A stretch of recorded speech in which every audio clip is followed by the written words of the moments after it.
The October morning mist was just beginning to lift from the Blue Ridge Mountains when Detective Sarah Chen received the call that would change her understanding of the wilderness forever.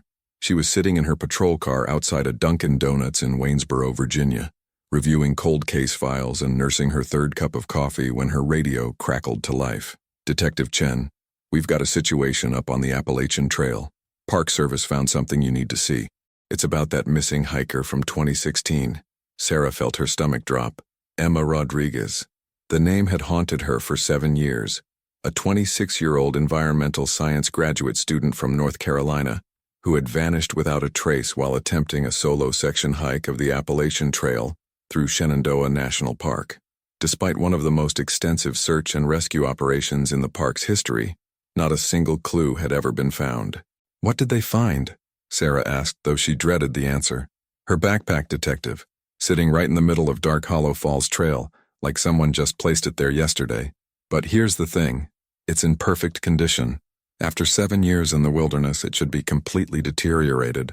2 hours later, Sarah was hiking up the Dark Hollow Falls Trail in Shenandoah National Park, accompanied by Park Ranger Tom Mitchell, a weathered man in his 50s who'd been working these mountains for over 2 decades. The autumn air was crisp and clean, filled with the scent of decomposing leaves and the distant sound of rushing water. "Found it right here this morning," Ranger Mitchell said, pointing to a spot where the trail opened into a small clearing.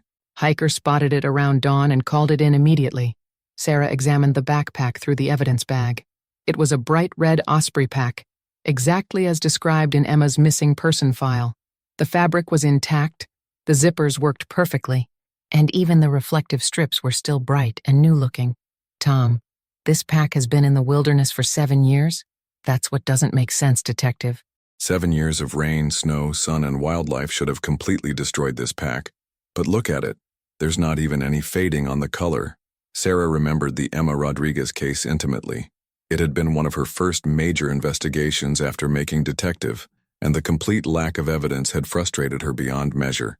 Emma had been an experienced hiker who knew the mountains well. She'd been planning to hike a 50-mile section of the Appalachian Trail from Front Royal to Waynesboro over the course of 5 days. Emma had checked in at the Front Royal Visitor Center on October 15, 2016, picked up her wilderness permit, and been seen by multiple witnesses starting her hike. Her detailed itinerary indicated she planned to camp at specific backcountry sites each night and emerge at Rockfish Gap on October 19th.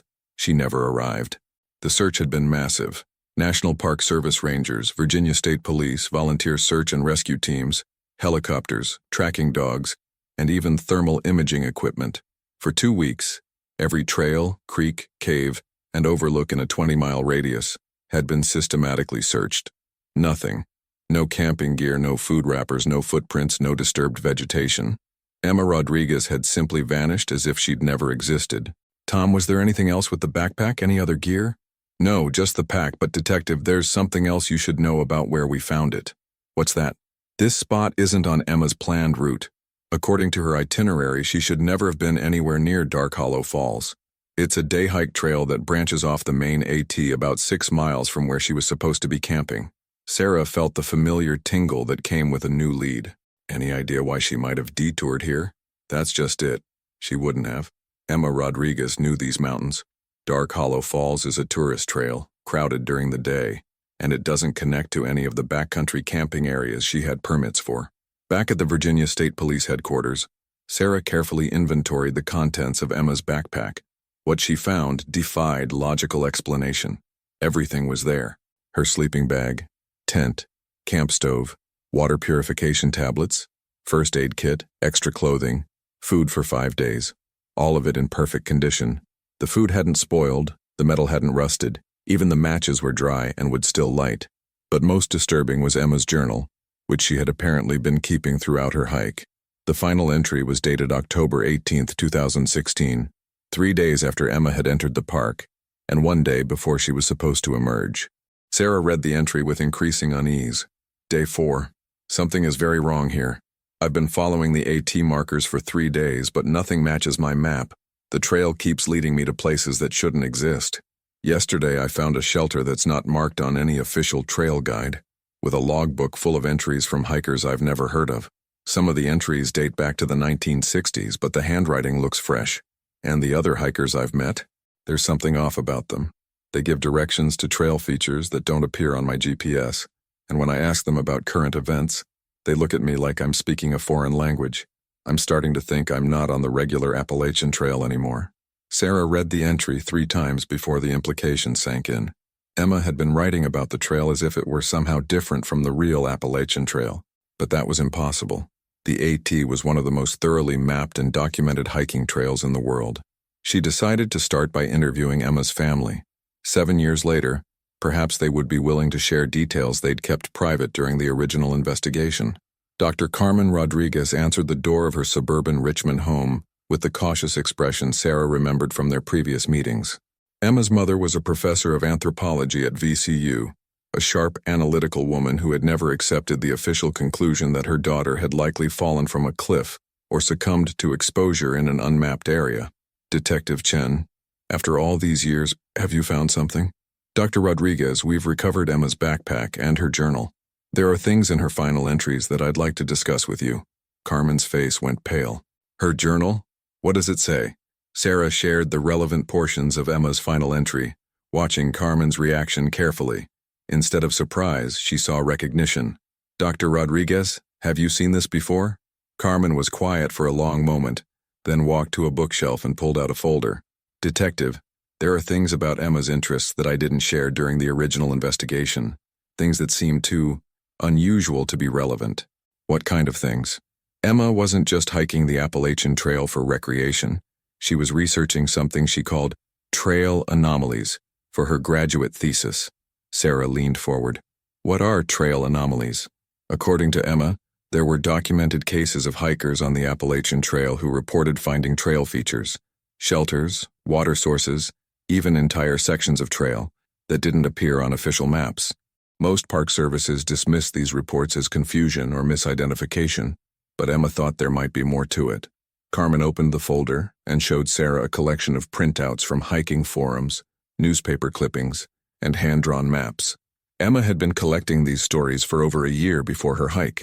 Reports of hikers who claimed to have taken shortcuts that saved them days of hiking time, or who found pristine wilderness campsites in areas that should have been heavily trafficked. Sarah examined the materials. There were dozens of accounts dating back to the 1970s of hikers reporting anomalous experiences on the Appalachian Trail. Most were dismissed by park authorities as navigation errors or tall tales, but the consistency of the reports was striking. Dr. Rodriguez, did Emma believe these stories? She thought they represented something she called geographical inconsistencies, places where the physical landscape didn't match the documented topography. Her thesis advisor thought she was wasting her time, but Emma was convinced she could find scientific explanations. And you think this is why she disappeared? Carmen looked directly at Sarah. Detective, I think Emma found what she was looking for, and I think it wasn't supposed to be found. That evening, Sarah drove to Shenandoah National Park to meet with the chief ranger and examine Emma's planned route in detail. The conversation with Carmen had opened up entirely new possibilities about what might have happened to the missing hiker. Chief Ranger Diana Walsh met Sarah at the Dickey Ridge Visitor Center as the sun was setting behind the Blue Ridge Mountains. Walsh was a no-nonsense woman in her 40s who had spent her entire career in the National Park Service and knew every inch of Shenandoah's 500-mile trail system.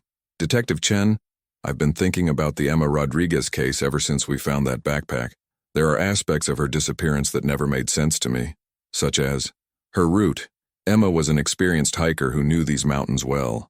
The itinerary she filed was perfect, well-planned, realistic, using established campsites, but some of the areas she was planning to hike through, well, they've always been problematic. Sarah pulled out her map. Problematic how? Search and rescue calls.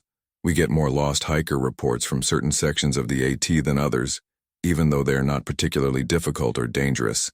And the stories these hikers tell when we find them. What kind of stories? Ranger Walsh spread a topographic map on the picnic table between them. Hikers who swear they followed the white blazes for hours but ended up nowhere near where they should have been. People who find water sources and shelters that don't appear on our maps. And every year we get a handful of hikers who claim they met other hikers who gave them directions to places that don't exist. Sarah studied the map, and Emma's route went through these areas, right through the heart of them. Look here, the section between Thornton Gap and Swift Run Gap. That's where the majority of our unusual incidents occur.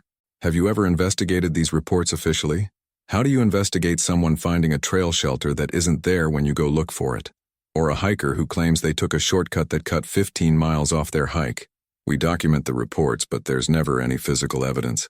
Sarah was beginning to see a pattern. What if the physical evidence isn't permanent? What if these anomalies only exist under certain conditions? Ranger Walsh looked at her sharply. What kind of conditions? I don't know yet, but I think Emma Rodriguez might have figured it out. The next morning, Sarah decided to hike Emma's planned route herself. If there were geographical anomalies along the trail, she wanted to experience them firsthand. She started at Front Royal with a day pack, GPS unit, camera, and detailed topographic maps. The first day of hiking was completely normal.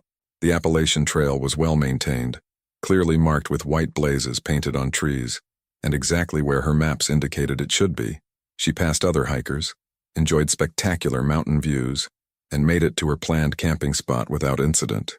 It was on the second day that things began to feel different. Sarah had been hiking for about 3 hours when she noticed that the trail seemed to be heading in the wrong direction, according to her compass. The AT was supposed to run northeast through this section, but her compass showed she was heading almost due north. She stopped and checked her GPS, but the device couldn't get a satellite signal despite the clear sky and open terrain. Her paper map showed she should be in a mixed hardwood forest, but she was walking through an old-growth pine forest that looked like it had never been logged. Most concerning, she had not seen another hiker all morning. Despite being on one of the most popular sections of the trail, Sarah decided to continue forward and see where the trail led. After another hour of hiking, she crested a ridge and found herself looking down at something that took her breath away. Below her was a valley that wasn't on any of her maps. A pristine wilderness area with a crystal-clear stream running through it, surrounded by mountains that seemed somehow larger and more imposing than the ones she'd been hiking through. And in the center of the valley was a trail shelter, a log cabin structure that was clearly very old but in excellent condition. Sarah checked her GPS again. Still no signal. According to her map, she should be looking at a heavily forested slope with no valley and no stream. She decided to hike down to investigate the shelter. The descent took almost an hour, and with each step, Sarah felt like she was walking deeper into an alien landscape. The forest was too quiet. No bird songs, no insect noise, just the sound of her boots on the trail and the distant murmur of running water. The shelter was unlike anything she'd seen in any national park. It was constructed from hand-hewn logs with traditional joinery techniques. No nails or modern hardware. Inside, she found sleeping platforms covered with fresh-looking straw, a stone fire ring, and something that made her blood run cold. A trail register book lying open on a wooden table. Sarah flipped through the register with trembling hands. The entries spanned decades, but the paper looked fresh and the ink was unfaded. Hikers had signed in with names, dates, and brief comments about their journeys. Most disturbing were the entries that seemed to be from Emma Rodriguez. October 16, 2016. Found this amazing shelter that's not on my map. Other hikers here say it's been here forever, but Park Service doesn't know about it. Starting to think there's a whole network of trails that parallel the official AT. October 17, 2016. Talked to a hiker who claims he's been walking these shadow trails for 30 years. Says they lead to places that exist between the regular wilderness areas. He warned me that some people who find these trails never make it back to the regular world. October 18, 2016. I think I understand now. This isn't a geographical anomaly. It's something else entirely. The other hikers here aren't all from the same time period. Some of them have gear from the 1980s, others from the 1960s. When I ask them what year it is, they all give different answers. I need to find a way back to the regular trail, but every path I try just leads deeper into this alternate wilderness.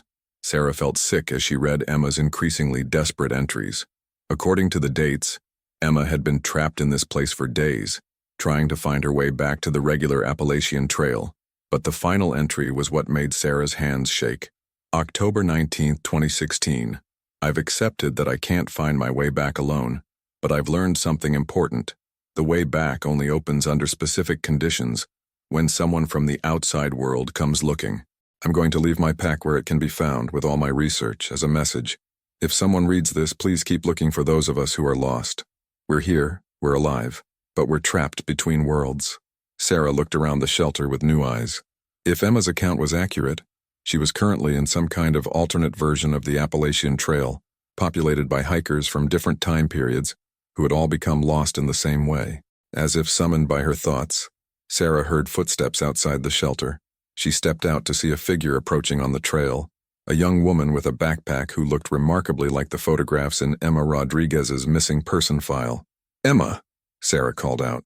The woman looked up and broke into a run. When she reached Sarah, her face was streaked with tears of relief. "You're not one of them," Emma said. "You're from the outside world. I can tell because you look solid, real." Sarah was having trouble processing what she was experiencing. "Emma, it's me, Detective Sarah Chen. I investigated your disappearance 7 years ago." Emma looked confused. 7 years? It's only been, well, time works differently here. Days, weeks, I've lost track. But not 7 years. "Emma, it's 2023. You've been missing since October 2016. Emma sat down heavily on a log. "That's impossible. But that would explain why my family hasn't come looking for me." Sarah realized she was in a situation that defied all logical explanation. But her priority was clear. She needed to get Emma out of this place and back to safety.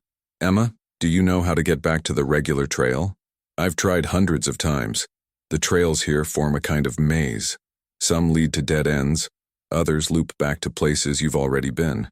And the other hikers, some of them have been here for decades and have given up trying to leave." "What other hikers?" Emma led Sarah to a ridge that overlooked a larger valley. Below them, Sarah could see what looked like a small village of trail shelters and lean-tos. Dozens of figures moved between the structures, all dressed in hiking gear from different eras. "There are over 100 of us now," Emma explained. "People who found the shadow trails and couldn't find their way back. We've formed a kind of community. We share resources, support each other, try to maintain hope that someday we'll find a way home." Sarah studied the settlement below. "How do you survive? Food? Medical care? The land provides. There are fruit trees, edible plants, clean water. People don't seem to age here the way they do in the outside world. And injuries heal faster. It's like time is suspended." "Emma, I need you to show me every exit route you've tried. My GPS doesn't work here, but I have a compass and I've been noting direction changes. Maybe together we can find a pattern." Over the next several hours, Emma guided Sarah through the Shadow Trail network. It was like a parallel version of the Appalachian Trail that intersected with the real world at certain points, but followed its own logic and geography. Sarah began to notice that the landscape responded to their intentions. When they focused on finding a way out, the trails seemed to shift to block their passage. But when they walked without a specific destination in mind, new paths would appear. "Emma, what if the way out isn't about finding a physical exit? What if it's about understanding the rules of this place?" "And what do you mean?" "You said the shadow trails only open when someone from the outside world comes looking. I'm here. That means a door is open somewhere." Emma's eyes widened. "You think your presence here changes the landscape? Let's test it. Instead of trying to find a way out, let's try to find a way in. Let's try to go deeper into the shadow trail system." It seemed counterintuitive, but Sarah had a theory. If this place existed as a kind of trap for lost hikers, then the exit might be hidden in the place where people would be least likely to look for it. They spent the rest of the day hiking deeper into the Shadow Trail network, moving away from any path that seemed to lead toward the regular world. The landscape became increasingly surreal.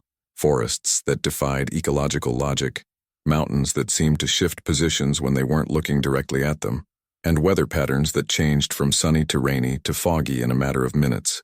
Eventually, they reached what appeared to be the center of the Shadow Trail system, a circular clearing surrounded by 7 different trail entrances, each marked with blazes of different colors. "I've been here before," Emma said, "but I never knew what the different colored blazes meant."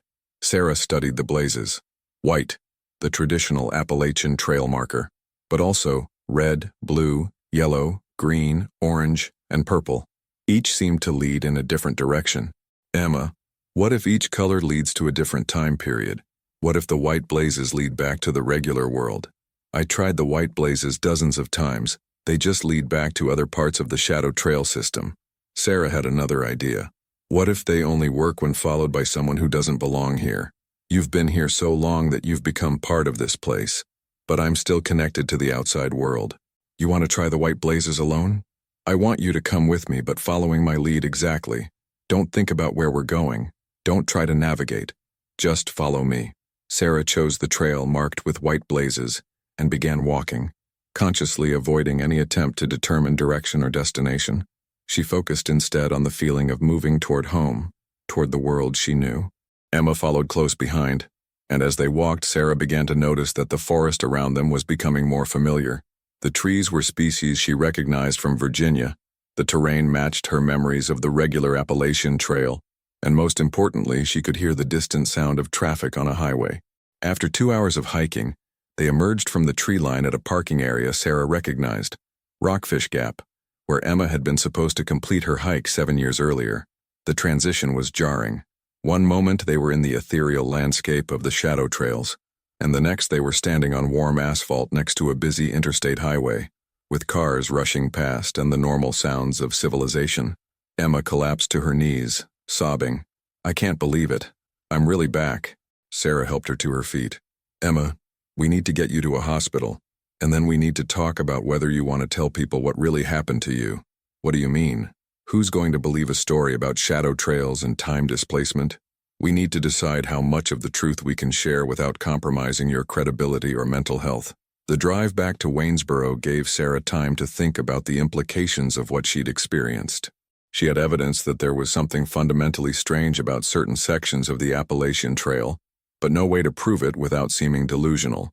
More importantly, she had to consider the other hikers still trapped in the shadow trail system. Emma estimated there were over 100 people living in that alternate wilderness, some for decades. Did Sarah have a responsibility to try to rescue them? At the hospital, Emma's physical examination revealed something that supported her account of time displacement. Despite claiming to have been missing for 7 years, her medical tests showed that she had aged only a few months. Her dental work, previous injuries, and other age markers were all consistent with someone who had been missing for less than a year. Dr. Patricia Hoffman, the ER physician who examined Emma, pulled Sarah aside after completing the evaluation. "Detective Chen, I've been practicing medicine for 20 years, and I've never seen anything like this. According to every test we can run, this woman has been missing for a few months at most. But you're telling me she disappeared 7 years ago? That's what our records show. Is there any medical explanation for this?" "None that I know of.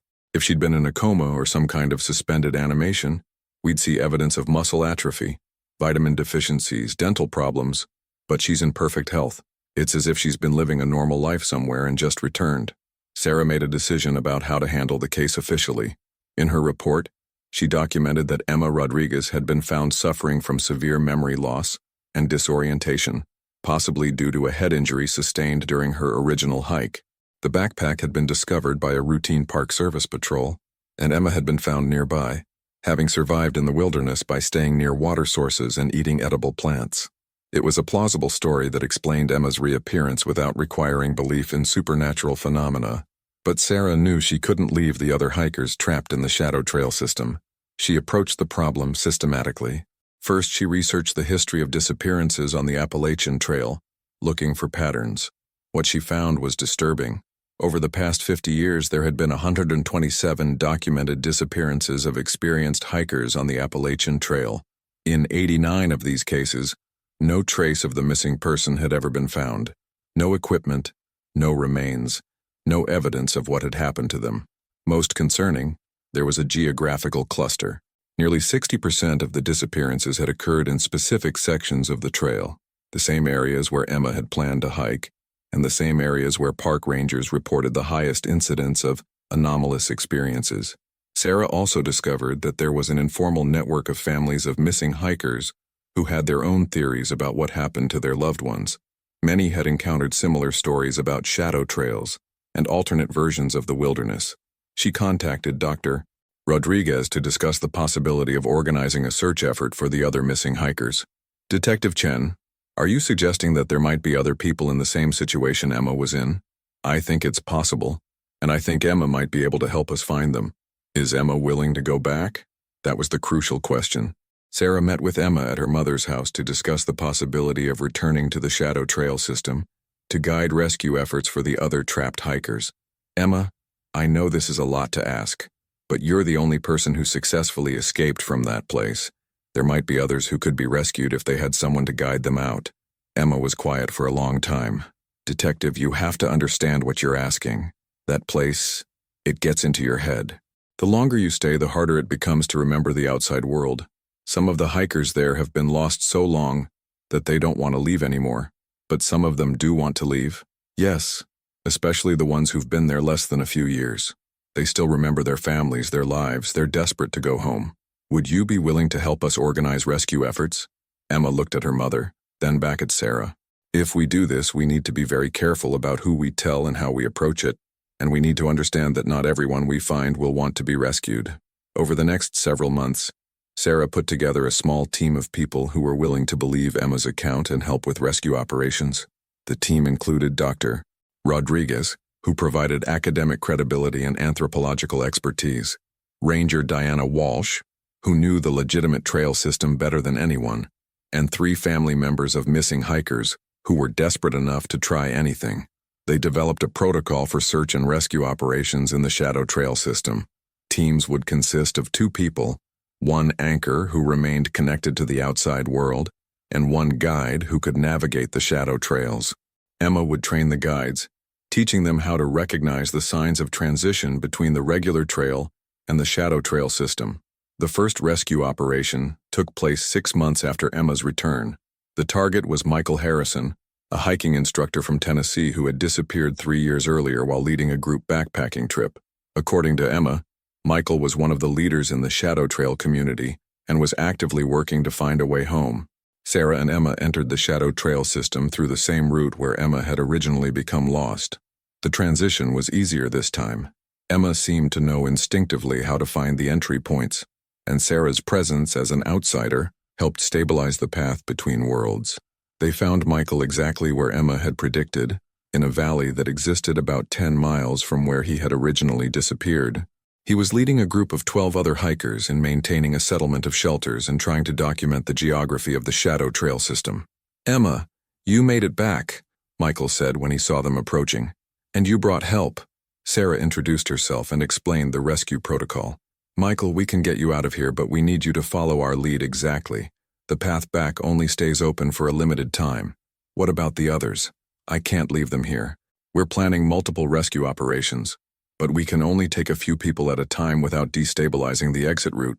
Michael looked around at the other hikers, most of whom had gathered to hear the conversation. Who wants to go first? The decision was heartbreaking. There were more people who wanted to leave than they could safely guide out, and no way to know if future rescue operations would be successful. In the end, Sarah and Emma guided Michael and 2 other hikers back to the regular world. Jennifer Walsh, a park ranger from North Carolina who had been missing for 18 months, and David Kim, a college student who had disappeared 8 months earlier. The emergence at Rockfish Gap was successful, but the physical and emotional toll on everyone involved was enormous. Emma, in particular, seemed drained by the experience of returning to the Shadow Trail system. "It's harder each time," she told Sarah. "The longer I stay in the outside world, the more difficult it becomes to navigate the shadow trails. I think I'm losing my connection to that place." Over the next 2 years, Sarah's team conducted 7 more rescue operations, successfully bringing 14 people back from the Shadow Trail system. But each operation became more challenging, and Emma's ability to guide the rescues was diminishing. During the final rescue operation, something went wrong. Sarah and Emma were attempting to reach a group of 5 hikers who had been missing for various periods, ranging from 6 months to 15 years. The entry into the Shadow Trail system was more difficult than usual. The transition point seemed unstable, and the landscape was shifting more dramatically than Emma had ever experienced.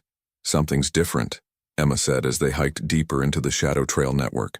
"It's like the place is angry, like it doesn't want to let anyone else go." They found the group of hikers, but when they attempted to guide them back to the exit point, the trail kept changing direction. Paths that had been there minutes earlier disappeared, and new trails appeared that led to dead ends or circular routes. After 6 hours of increasingly desperate attempts to find a way out, Sarah made the difficult decision to abort the rescue operation. She and Emma barely made it back to the regular world themselves, and Emma was left physically and emotionally devastated by the experience. "I can't do this anymore," Emma told Sarah after they emerged. "Each time I go back, I lose a little more of myself, and I think the shadow trail system is adapting, learning how to prevent escapes. Sarah realized that their rescue operations had reached their limit. They had successfully brought 18 people back from the shadow trail system, but there were still an estimated 80 to 100 people trapped there. In her final report on the case, Sarah documented the successful return of 18 missing hikers, attributing their survival to exceptional wilderness skills and luck in finding water sources and shelter during their time lost in unmapped areas of the national park. Officially, the case was considered a remarkable success, the highest number of missing person recoveries in National Park Service history. But Sarah knew the truth was far more complex and troubling. She maintained contact with the rescued hikers, who formed a support group to help each other readjust to life in the normal world. Many struggled with what psychologists diagnosed as temporal displacement syndrome, a condition similar to PTSD but specifically related to their experience of time functioning differently in the shadow trail system. Emma Rodriguez returned to her graduate studies, but changed her focus from environmental science to theoretical physics, specifically the study of space-time anomalies. She published several papers on geographical quantum entanglement that were largely dismissed by the academic community, but gained attention among researchers interested in paranormal phenomena. Dr. Carmen Rodriguez used her anthropological expertise to document the accounts of the rescued hikers, creating an archive of testimonies about their experiences in the shadow trail system. The archive was housed at VCU, but access was restricted to serious researchers. Ranger Diana Walsh implemented new safety protocols for the Appalachian Trail, including mandatory GPS check-ins for solo hikers and increased patrols in the areas where most disappearances had occurred. The number of missing hiker reports dropped significantly after these measures were implemented, but Sarah knew that the shadow trail system was still there, still trapping hikers who ventured into the wrong areas under the wrong conditions. And she knew that somewhere in that alternate wilderness, dozens of people were still waiting for rescue that might never come.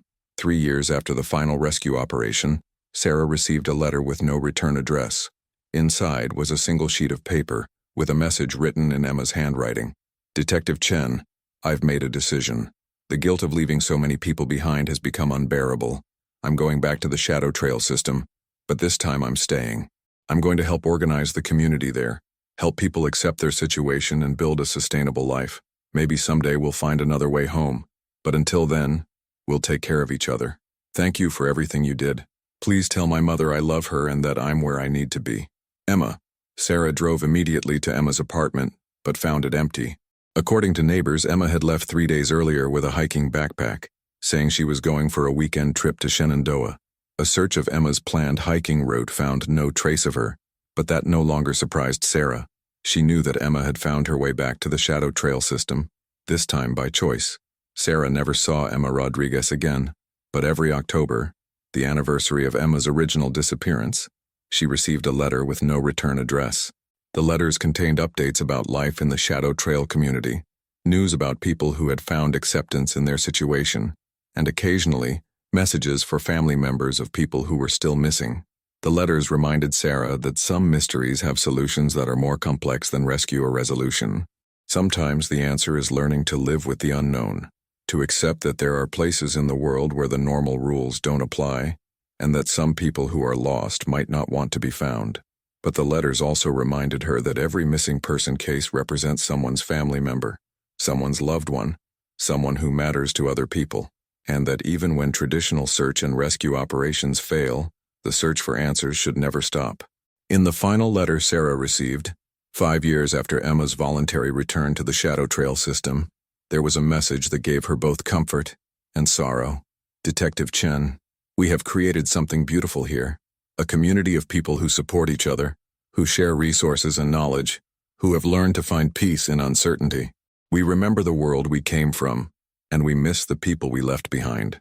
But we have also discovered something that might not exist anywhere else, a place where time moves differently, where the pressure of modern life doesn't reach, where people can heal from traumas that the outside world doesn't know how to address.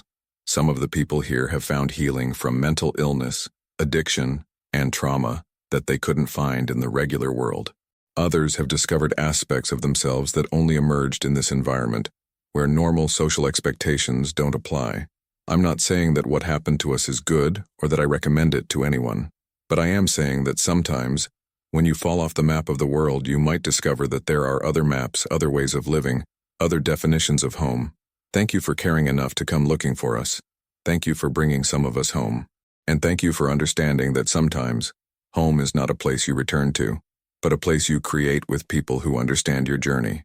Please continue to tell our story, not so that other people will come looking for the shadow trails, but so that families of missing people will know that being lost doesn't always mean being dead, and that love transcends the boundaries between worlds. With gratitude and hope for both worlds, Emma Rodriguez, Community Leader, Shadow Trail Settlement Number 1.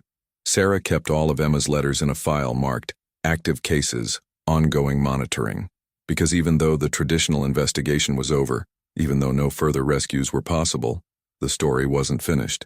Every year, 1 or 2 hikers still disappeared on the Appalachian Trail under circumstances that suggested they had found their way into the Shadow Trail system. And every year, Sarah updated her files, maintained her contacts with families of missing people, and kept watch for signs that another rescue operation might be possible. Because she had learned that the most important part of being a detective wasn't solving cases, it was bearing witness to the truth, even when the truth was stranger than anyone could imagine, and even when the truth included realities that couldn't be neatly categorized as victory or defeat. The shadow trails were still there, hidden in the spaces between the mapped world and the unknown, and the people who had found those trails were still there too, creating their own version of home in a place that existed outside of time and normal geography. Sarah continued her work as a detective, but she never forgot that there were maps of the world that didn't appear in any official atlas, and that some of the most important journeys were the ones that led people not back to where they started, but forward to where they needed to be. Epilogue. 7 years later, Detective Sarah Chen, now Captain Chen, stood at the overlook at Rockfish Gap, watching the sunset over the Blue Ridge Mountains. It was October 15, 2030, exactly 14 years since Emma Rodriguez first disappeared, and 7 years since Sarah's last contact with the Shadow Trail community. In her briefcase was a file containing 14 years of documentation, missing person reports, search and rescue operations, testimony from rescued hikers, and letters from Emma. It was the most complete record of the Shadow Trail phenomenon that existed anywhere. Tomorrow, Sarah was retiring from law enforcement, and she had made a decision about what to do with the file. She was going to give it to Dr. Carmen Rodriguez, who had continued her anthropological research into what she now called consensual reality displacement communities. Dr. Rodriguez had been documenting similar phenomena around the world, places where people had found alternate ways of existing that challenged conventional understanding of geography, time, and society. The research suggested that the Shadow Trail system in the Appalachian Mountains was not unique. There were similar reports from hiking trails in the Rocky Mountains, the Alps, the Himalayas, and other wilderness areas around the world. People who had found ways to step outside the normal flow of time and space, and who had chosen to build communities in those alternate spaces. Sarah's phone buzzed with a text message from an unknown number. "Thank you for keeping our story alive. The community continues to grow and thrive. We remember you and we remember home. ER." Sarah smiled and put her phone away. After all these years, Emma was still sending messages from the shadow trails, still letting the outside world know that the lost were not always gone forever. As the last light faded from the mountains, Sarah made her way back to her car. Tomorrow she would begin a new chapter of her life, but she would always carry with her the knowledge that the world was larger and stranger than most people imagined, and that some of the most important discoveries were made by people who were brave enough to step off the well-marked trails and explore the spaces in between. And somewhere in those spaces, in a community that existed outside of normal time and geography, people who had been declared missing were still living, still learning, still growing, and still choosing their own definition of home. The shadow trails remained, waiting for the next travelers who would find them not by accident, but by some deep need to discover what lay beyond the boundaries of the known world. And for those travelers, Emma Rodriguez and her community would be waiting, ready to welcome them to a place where being lost was just the beginning of a different kind of journey.